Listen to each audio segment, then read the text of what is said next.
Now students, I am going to teach you paragraph 5 of this lesson. Who did Patrick's work? Homework. किसने पैट्रिक्स का did means होता है इसमें do जो है डू का सेकंड फॉर्म होता है डिड. स्टूडेंट्स ध्यान से मैं थोड़ी थोड़ी चीज़ों को ग्रामर भी लेके इसमें चल रहा हूँ. और हु मीन्स होता है कौन, डिड मीन्स किया, डिड मीन्स डू मीन्स जैसे होता है डू मीन्स करना, डिड मीन्स होता है किया, किया जो है पास्ट फॉर्म होती है करना का. पैट्रिक्स वर्क, पैट्रिक्स के होमवर्क को किसने किया. तो स्टूडेंट्स हमने अभी पिछले आपकी क्लास में पैराग्राफ 4 तक मैंने पढ़ाया था.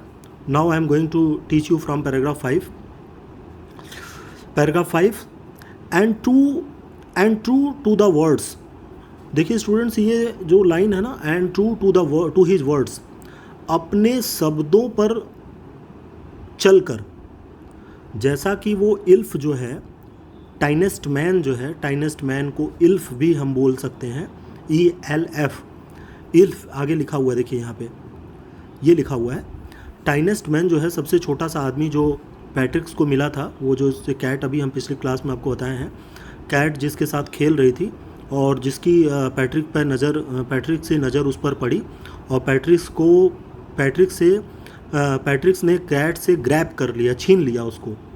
और छीनने के बाद पैट्रिक्स ने उसने चिल्लाया कि मेरी मदद करो, मैं तुम्हारे विश को पूरा करूँगा. मैं थोड़ा सा रिबैक लेके चल रहा हूँ स्टूडेंट, पिछली क्लास को हम एक बार और आपको उसका समरी समझा दे रहे हैं.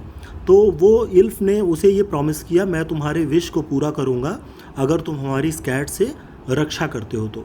ठीक है. तो अब क्या है, इल्फ जो पैट्रिक है, पैट्रिक्स के लिए तो ये बहुत बड़ी चीज़ थी. पैट्रिक अपने आप पर विश्वास नहीं कर पा रहा था कि हाँ इतना मैं लकी भी हो सकता हूँ कि हमको कुछ ऐसा मिल सकता है जिसके थ्रू हम इस तरह का काम अपने होमवर्क जिससे हम ऊब चुके हैं, इग्नोरेमस है जो मेरे लिए बोरिंग है, और इस काम को हम कर सकते हैं. तो अब उसी के आगे हम चल रहे हैं स्टूडेंट्स. अब क्या है, and true to his words, जैसा कि इल्फ ने उसे पैट्रिक से प्रॉमिस किया था कि हम आप तुम्हारे काम को एक सेमेस्टर तक के वर्क को पूरा करेंगे, उस शब्दों पर चल के the little elf began to do Patrick's homework. अब जो लिटिल इल्फ है, लिटिल इल्फ मतलब कि a kind of extraordinary man, एक छोटा सा आदमी जो विचेस की तरह लगता है, जादूगर की तरह देखने में लगता है, जो एक बेल्ट वाले पैंट पहन रखा है, ट्राउज़र पहन रखा है, वुलन शर्ट है जिसकी, जैसे अभी हम पिछले आपको क्लासों में बता चुके हैं. तो अब वो बिगेन मतलब होता है शुरू करना, बिगेन मतलब होता है BEGAN, बिगेन मतलब होता है स्टूडेंट शुरू कर देना. To start, to do Patrick's homework, Patrick के होमवर्क को करना शुरू कर देता है. Expect there was one glitch. Glitch means होता है अड़चन, ग्लिच मीन्स होता है कोई फॉल्ट, कोई तकनीकी कमी. ठीक है, कोई तकनीकी कमी. स्टूडेंट्स ध्यान से समझिएगा, गिल्च मीन्स होता है guilt, GLITCH, glitch. Glitch means होता है ए काइंड ऑफ फॉल्ट, एक तरह की मैकेनिकल फॉल्ट. चूँकि इल्फ जो है इस देश मतलब इस लैंड का या पृथ्वी का आदमी नहीं होता है, तो उसे एक प्रॉब्लम होती है, ग्लिच होती है. The elf did not always know what to do and he needed help. Elf नहीं समझ पाता है कि उसे करना क्या है, इसलिए वो उसे हमेशा हेल्प की ज़रूरत पड़ेगी. ऑलवेज नो, द इल्फ लिखा हुआ है, द इल्फ डिडेंट मीन्स होता है student did not always know what to do and he needed help. वो नहीं जान पाता है कि उसे क्या करना है, इसलिए उसे हेल्प की ज़रूरत पड़ती है. हेल्प मी, मेरी मदद करो. ही हैड से, उसने कहा कि मेरी मदद करो. And Patrick would have to help in whatever way, और पैट्रिक को उसकी मदद करनी पड़ती थी जिस तरह संभव हो सकता है. पैट्रिक उसकी मदद करता था, मतलब पैट्रिक भी उसकी मदद करता था. किसकी? इल्फ की. इल्फ. ठीक है स्टूडेंट्स, इल्फ कौन है? टाइनेस्ट मैन. क्लियर. एग्जाम में देखो स्टूडेंट्स, कॉन्सेप्ट अपने क्लियर रखना. कभी भी जो आपका एग्ज़ाम होगा उसमें आप कॉन्सेप्ट रखना, या तो इल्फ भी बोल सकते हो उसको, या टाइनेस्ट मैन बोल सकते हो, या तो a man from different land, ये भी आप बोल सकते हैं. उसके लिए कोई भी वर्ड आप यूज़ कर सकते हैं. I don't know this word, मैं नहीं जानता हूँ इस शब्द को. द इल्फ स्क्विक्ड, इल्फ बोलता नहीं है, इस स्पीक नहीं लिखा, स्क्विक्ड चिचियाता है। स्क्विक मतलब होता है चिचिया कर बोलना, छोटा सा आदमी होता है तो उसकी आवाज़ क्लियर नहीं निकलती, तो ऐसा लगता है स्क्विक कर रहा वो। वाइल रीडिंग पैट्रिक्स होमवर्क, पैट्रिक बोलता है कि मैं तुम्हारे होमवर्क को समझ नहीं पा रहा हूँ कि ये होमवर्क तुम्हें क्या करना है। गेट मी डिक्शनरी, मेरे लिए डिक्शनरी लाओ। Know what इवर better, what is even better, और मैं ये जान पाऊँ कि इससे बेटर क्या हो सकता है। Look up the words and sound it but by each letter, और एक एक वर्ड को तुम निकाल कर मेरे लिए पढ़ के बताओ, एक एक लेटर का मतलब समझाओ, तब मैं तुम्हारे इस वर्क को मैं कर पाऊँगा। मतलब इल्फ जो है वो उसकी लैंग्वेज नहीं समझ पाता है और उसके वर्क को भी नहीं समझ पाता है, इसलिए कहता है गेट मी अ डिक्शनरी, मेरे लिए डिक्शनरी लाओ। नो नहीं, व्हाट इवन बेटर, जो बढ़िया हो सकता है वो करो। Look up the word and sound it, और इस शब्दों को देख कर मेरे लिए पढ़ो। आउट बाई ईच लेटर, एक एक लेटर को देख के हमारे लिए रीडिंग करो।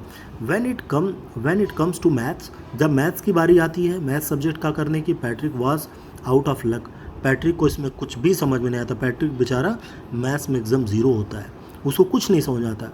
What are the time tables, time tables क्या है। पैट्रिक बोलता है टाइम टेबल्स क्या हैं। द इल्फ स्क्रिप्ट, इल्फ जो है स्क्रिप्ट करता है, क्राई करता है, एक स्त्रीलिंग आवाज़ में बोलता है। इल्फ बोलता है what are the time tables, time table क्या है ज़रा हमको बताओ, चिल्ला कर बोलता है। The elf never need that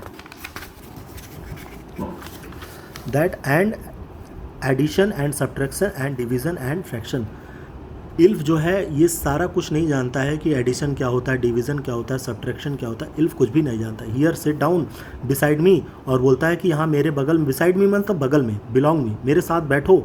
you simply must guide me, और मुझे साधारण तरीके से मुझे समझाओ कि ये किसको करना क्या है, कैसे करेंगे।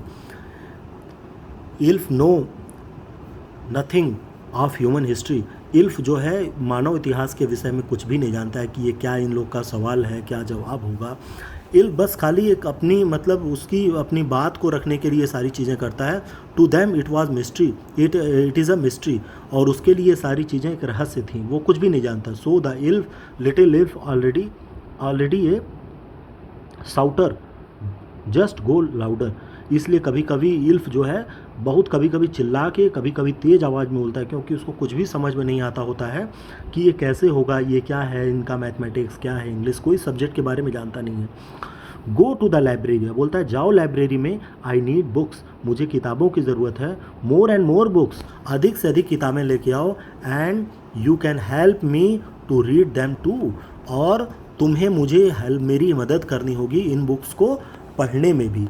ये नहीं कि तुम जाओ बस खाली, तुम जाओ और किताबें लेके आओ और उसको पढ़ने में भी मेरी मदद करो। टू मीन्स होता है भी, स्टूडेंट्स, टू का मतलब होता है भी, मदद करो, उसमें भी मेरी मदद करो, लेके आओ और पढ़ने में भी मेरी मदद करो। As a matter of fact, जैसा कि मैटर ऑफ फैक्ट क्या होता है स्टूडेंट्स, जैसे कि मामले की जो सच्चाई है, जैसा कि सच्चाई है, as a matter of fact जो सच्चाई होती है, every day in every way the little elf was nag, और every day every way little elf was nag। nag means होता है स्टूडेंट्स जैसे कि हमेशा कंप्लेन करना, शिकायत करना। यहाँ देखिए लिखा हुआ है nag की meaning, nag one who trouble someone all the time by complaining और asking them to do something.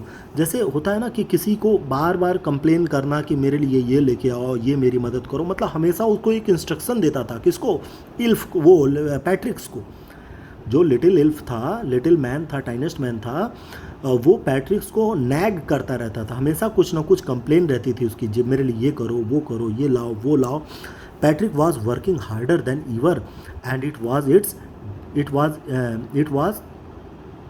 Was it a drag. और पैट्रिक्स ने इन सारे कामों को करने के लिए काफ़ी मेहनत की। पैट्रिक्स ने इल्फ की मदद करने में काफ़ी मेहनत की, बहुत मेहनत किया। लाइब्रेरी गया, वो किताबों को ले आया, उसको पढ़ के समझाया। मीन्स वो पहले से ज़्यादा अब हार्ड वर्क करने लगा, ठीक है ना, अपने आप को मतलब कि घिसने लगे। यहाँ ड्रैग एक स्टूडेंट्स वर्ड है, एक्चुअली ड्रैग का मतलब यहाँ कुछ घिसना नहीं, अपने आप को वो मेहनत करने लगा, ठीक है ना।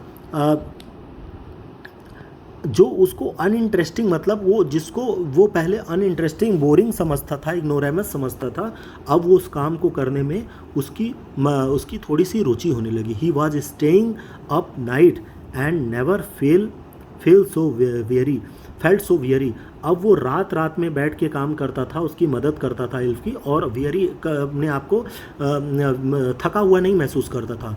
Was going to school with his eye puffed and blurry. और जब स्कूल जाता था उसकी आंखें फूली हुई, चूँकि रात में काफ़ी मेहनत करता था इल्फ को समझाने में, उसकी आंखें फैली हुई होती थीं और सूजी हुई होती थीं. Finally the last day of the school arrived. अंततः क्या हुआ, स्कूल का अंतिम दिन आया and the elf was free to go. और इल्फ उस दिन ये सोच रहा था कि मुझे तो अब आज़ादी मिल जाएगी. And for homework there was no more. So he quickly and slyly slipped out the back door. इसलिए वो पिछले दरवाजे से धीरे धीरे वो बाहर निकल रहा था. Patrick got his A's his classmates were amazed. Patrick's को अपना एज जो है, एज स्टूडेंट्स जो इसमें है, एज का मतलब यहाँ पे आप कह सकते हैं पैट्रिक को अपना लक्ष्य मिला. पैट्रिक गॉट हिज एज मतलब एम, गोल, ठीक है.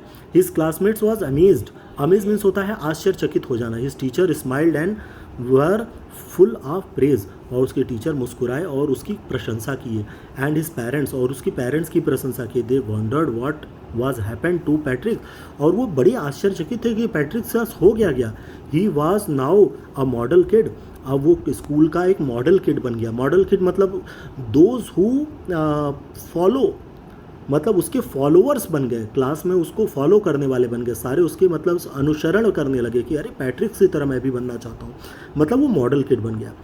अब क्या हो गया, cleaned his room, did his chores, was cheerful, never rude like, and developed a whole new attitude. अब उसके अंदर सारी नए एटीट्यूड, मतलब उसके जो तौर तरीके थे बिल्कुल बदल गए. अब वो अपने रूम को साफ भी रखने लगा, अपने काम को, घर के काम में भी हेल्प करने लगा, और हमेशा खुश